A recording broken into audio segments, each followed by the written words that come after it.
গরমের দাবদাহ চলছে, একজন ইমানদারের মুহূর্তের করণীয় কি জানাবেন?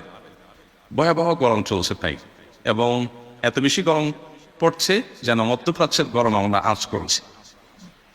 তো এই গরম আমাদেরকে স্মরণ করায় দেয় যে জাহান্নামের আগুন কত ভয়াবহ হবে, এবং সেখান থেকে পানা চাওয়া একটা তাগাদ আমরা অনুভব করতে পারি এই গরম থেকে। নবী করিম সাল্লাল্লাহু আলাইহি ওয়াসাল্লাম বলেছেন, তুদনা শামসু ইয়াউমাল কিয়ামতি মিনাল খালকি হাত্তা তাকুনু মিনহুম কামিকদারিল মি। কিয়ামতের আগে, কিয়ামতের সময় মানুষের মাথার খুব কাছাকাছি সূর্য অবস্থান করবে, এবং ভয়াবহতা এরকম থাকবে যে গরমের আতিশয্যে অতিরিক্ত গরমের কারণে মানুষের শরীর থেকে ঘাম ঝরতে থাকবে। যার যার অপরাধের মাত্রা অনুপাতে সে ঘামের পরিমাণ সেরকম হবে, এবং হাবুডুবু খেতে থাকবে সে হারে। কেউ হয়তো তার টাকনু পর্যন্ত ঘামের নিচে তিনি থাকবেন, কারণ হয়তো হাঁটু পর্যন্ত ঘামের পানিতে তিনি হাবুডুবু খাবেন, কেউ হয়তো আরো বেশি ঘামের পানিতে হাবুডুবু খাবেন।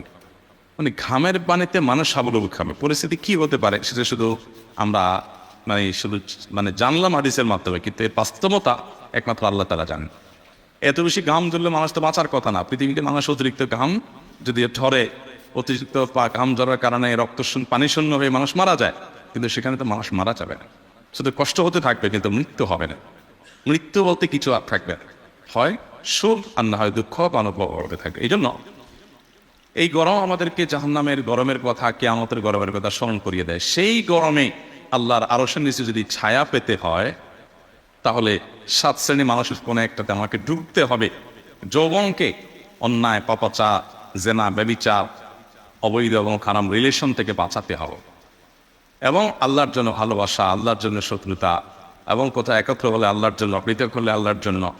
আরও যে সমস্ত আমল আছে, মসজিদের দিকে নিজের অন্তরটাকে ঝুলিয়ে রাখা, সবসময় মসজিদের দিকে মনটাকে ঝুঁকায় রাখা, এমনগুলোর মাধ্যমে আমরা আরো শুনেছি সেই ভয়াবহ গরমের মধ্যে ছায়া পাবো ইনশাআল্লাহ তাআলা। সেই সাথে নবী সাল্লাল্লাহু আলাইহি ওয়াসাল্লামের সুন্নাতকে আঁকড়ে ধরলে সেই গরমের ভয়াবহতায় আমরা হাউজে কাউসারে পানি পান করতে পারবো। নবী সাল্লাল্লাহু আলাইহি ওয়াসাল্লাম তাদেরকে হাউজে কাউসারে পানি পান করাবেন যারা নবী সাল্লাল্লাহু আলাইহি ওয়াসাল্লামের সুন্নাতকে অনুসরণ করেছে। এখন তো একটা গ্রুপ বাইরে এসে হাদিসই মানে না, অস্বীকার করে না। অনুসরণ করে তো পরের কথা, অনুসরণ করতেই হবে না মনে করে। তো এরা নবী সাল্লাল্লাহু আলাইহি ওয়াসাল্লামের হাতে হাউজে কাউসারে পানি পান করবে না। হাদিসে আসছে যে ব্যক্তি হাউজে কাউসারে পানি একবার পান করবে, সে আর কখনো পিপাসার্ত হবে না। আল্লাহ কোরআনে বলেছে, ইন্না আতাইনা কাল কাউসার, হে রাসূল আমি আপনাকে কাউসার দিয়েছি, অনেক কল্যাণ দিয়েছি, হাউজে কাউসার দিয়েছি। তো এই যে কাউসার দিয়েছেন আল্লাহ তাআলা, এই কাউসারের ব্যাখ্যা কি, হাউজে কাউসারের ধরন কি, তার কিচ্ছু আলোচনা কোরআনে নাই। হাদিসে আছে, হাদিস হলো কোরআনের ব্যাখ্যা।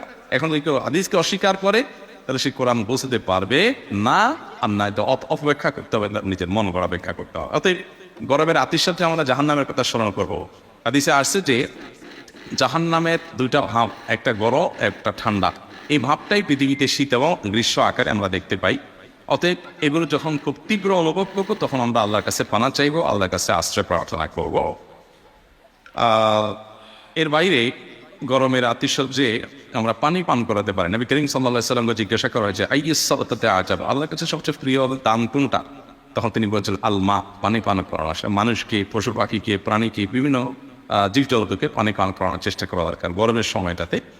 এবং গরমের ভয়াবহতার কারণে আল্লাহর কাছে আমরা জাহান্নাম থেকে পানা চাই, আল্লাহুম্মা আজিরনা মিনান নার। আল্লাহ এই যদি হয় এই বড় জাহান্নাম কেমন হবে, আপনি পানা দেন আমাদেরকে।